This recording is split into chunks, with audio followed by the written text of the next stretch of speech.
Le 31 mars 2010, la Chambre préliminaire 2 de la Cour pénale internationale a fait droit à la requête du procureur aux fins de l'ouverture d'une enquête sur les crimes contre l'humanité qui auraient été commis sur le territoire de la République du Kenya. Nous nous sommes entretenus avec Gilbert Biti, conseiller juridique principal à la section préliminaire de la CPI, au sujet de la décision et des futures étapes.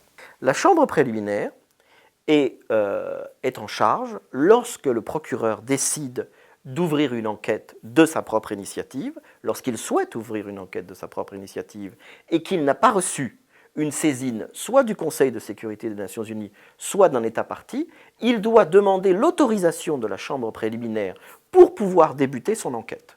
Et ça, c'est le rôle fondamental de la Chambre préliminaire, sous l'article 15 du statut de Rome. Et pour la première fois, le procureur a sollicité une telle autorisation dans le cadre de la situation dans la République du Kenya. Le standard est assez bas en ce qui concerne l'article 15. Puisque le procureur n'a pas la capacité d'enquêter, il peut simplement réunir des informations. Il a réuni des informations, essentiellement des informations disponibles publiquement, qu'il a soumis à la Chambre préliminaire. Il a soumis en tout 1500 pages, essentiellement deux rapports importants, le rapport de la Commission nationale des droits de l'homme au Kenya et le rapport de ce qu'on a appelé la Waki Commission. Et ce sont sur la base de ces rapports que la Chambre a décidé. La Chambre avait également la requête du procureur et elle avait également, et c'était très important pour elle, les représentations des victimes. La Chambre préliminaire est composée de 3 juges. Il y avait dans la Chambre préliminaire 2, et il y a toujours d'ailleurs, dans la Chambre préliminaire 2 qui a rendu la décision, la juge Ekaterina Trendafilova de Bulgarie, le juge Hans-Peter Kaul de l'Allemagne et le juge Kuno Tarfusser de l'Italie. Il y a eu un désaccord entre les 3 juges sur la définition des crimes contre l'humanité au regard du statut de Rome. Le statut de Rome exige, pour que l'on puisse qualifier certains crimes de crimes contre l'humanité, qu'ils soient commis en application de la politique d'un État ou d'une organisation. C'est une définition spécifique au statut de Rome qui fait que la définition des crimes contre l'humanité dans le statut de Rome est assez stricte. Les 3 juges n'ont pas été d'accord. 2 juges ont estimé qu'il y avait suffisamment d'informations pour qualifier ce qui était présenté dans l'information présentée par le procureur de crimes contre l'humanité. Le 3e juge a estimé qu'il y avait peut-être eu des crimes commis et il n'a pas nié que des crimes aient été commis au Kenya, mais il a estimé que ces crimes ne pouvaient pas être qualifiés, au regard de la définition du statut de Rome, de crimes contre l'humanité, parce que ça ne relevait pas de la définition stricte du statut de Rome. Maintenant, le procureur peut commencer son enquête. Il va devoir, au regard de l'article 18, notifier tous les États qui pourraient exercer leurs compétences, et notamment notifier le Kenya de l'ouverture de cette enquête. Dans le délai d'1 mois à compter de cette notification, le Kenya peut demander au procureur de lui déférer l'enquête. Pourquoi ? Parce que cette cour est une cour complémentaire des cours nationales, et ce sont les cours nationales qui ont la priorité pour faire des procédures, pour commencer des enquêtes et pour faire des poursuites. Si le Kenya ne fait rien et ne demande pas que l'enquête lui soit déférée, cela suppose qu'il y ait réellement une enquête au Kenya et des poursuites. Si le Kenya ne le fait pas, le procureur peut alors continuer son enquête et dans un certain temps, parce qu'il a besoin de temps pour réunir des preuves, il devra présenter une requête soit pour une citation à comparaître, soit pour un mandat d'arrêt à la même chambre préliminaire. Le débat sera alors différent. Il devra prouver qu'il y a des motifs raisonnables de croire que certaines personnes ont commis certains crimes au Kenya. Donc le débat jusqu'à maintenant, le problème, c'était de savoir si des crimes avaient été commis, s'il y avait une base raisonnable pour penser que des crimes avaient été commis. Maintenant, lorsqu'on va arriver, dans quelques mois je suppose, à une requête pour un mandat d'arrêt ou pour une citation à comparaître, il faudra que le procureur présente suffisamment de preuves contre des personnes pour la commission de certains crimes. Je voudrais simplement dire que le rôle des victimes ne s'arrête pas à leur participation à la procédure sous l'article 15, ce qui vient de s'achever hier par la décision de la Chambre préliminaire. Au regard du statut de Rome, les victimes ont le droit de participer à tous les stades de la procédure. Et je pense que c'est important qu'elles sachent que leur rôle peut continuer devant la Cour, que la Cour leur donne le droit de participer aux procédures.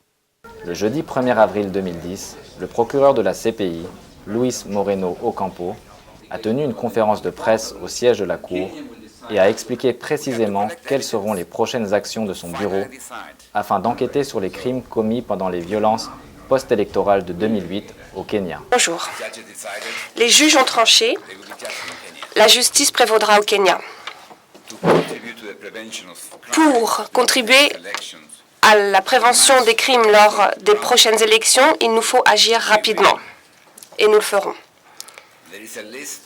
Une liste de 20 suspects a été dressée, mais elle ne nous limite en rien. Nous pensons engager au moins 2 procédures contre 1 à 3 personnes dans chaque procédure.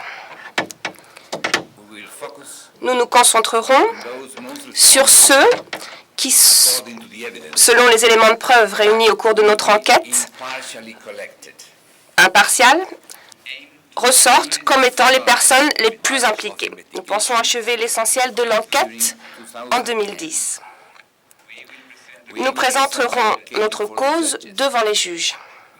C'est eux qui décideront. C'est une procédure judiciaire.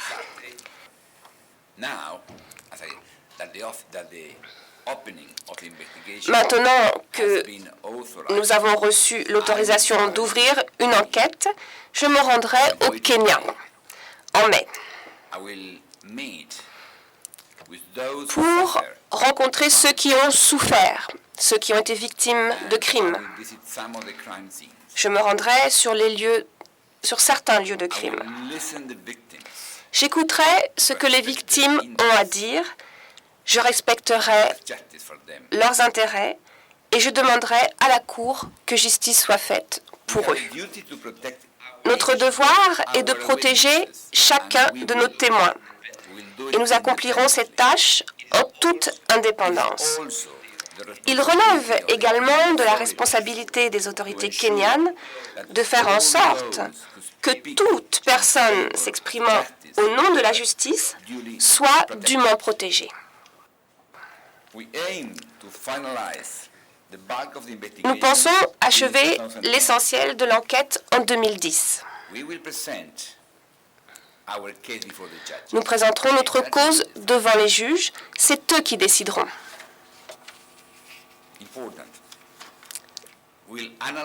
Cela est important. Nous évaluerons la manière la plus efficace d'assurer la comparution des suspects devant la Cour. Nous avons plusieurs possibilités. Nous pouvons demander un mandat d'arrêt. Nous pouvons demander un mandat d'arrêt sous scellé ou une assignation à comparaître si les suspects affichent leur volonté de coopérer et accepter volontairement de comparaître devant les juges. Il appartiendra alors à nouveau aux juges de décider. Pour terminer mon intervention et vous laisser poser des questions, je voulais vous rappeler qu'il s'agit d'une procédure judiciaire qui sera menée avec les Kenyans, pour les Kenyans et avec l'ensemble des communautés du Kenya. La CPI et la Cour du Kenya. Nous faisons partie du système judiciaire kenyan soutenu par 111 pays. Nous aiderons les dirigeants kenyans, qu'il s'agisse de femmes, de jeunes, de chefs de tribus, d'autorités judiciaires, politiques. Tous ont un rôle à jouer. Mon devoir est de les comprendre, de les respecter. Avec eux, je veux pouvoir analyser comment empêcher que les violences se reproduisent. Le 50e anniversaire de l'indépendance du Kenya arrive. C'est un moment historique de montrer comment un pays peut s'attaquer à la violence. Les journalistes basés au Kenya ont eu la possibilité de poser des questions lors de la conférence de presse par vidéoconférence à partir de Nairobi. I'm Judy Kaberia from Capital FM. Judy Kaberia et Je suis préoccupée par certains des suspects que vous avez déjà sur votre liste. Comment pouvez-vous les empêcher d'inciter, les empêcher d'inciter à de nouvelles violences pour entraver votre enquête? The court showed respect. La Cour respecte les victimes, respecte le droit, mais respecte également les suspects. Ils sont suspects uniquement. Ils ont des droits et je les invite à me fournir toutes les informations qu'ils jugent nécessaires pour démontrer qu'ils ne sont pas impliqués dans ces crimes. Nous n'avons pas d'a priori. Pour l'instant, personne n'est coupable au Kenya. Nous allons recueillir des éléments de preuve et notre devoir est d'enquêter à des charges également. Donc, j'invite publiquement toute personne qui pense qu'il est suspect à venir m'expliquer pourquoi il n'est pas impliqué. Et nous l'écouterons avec tout le respect qui leur est dû.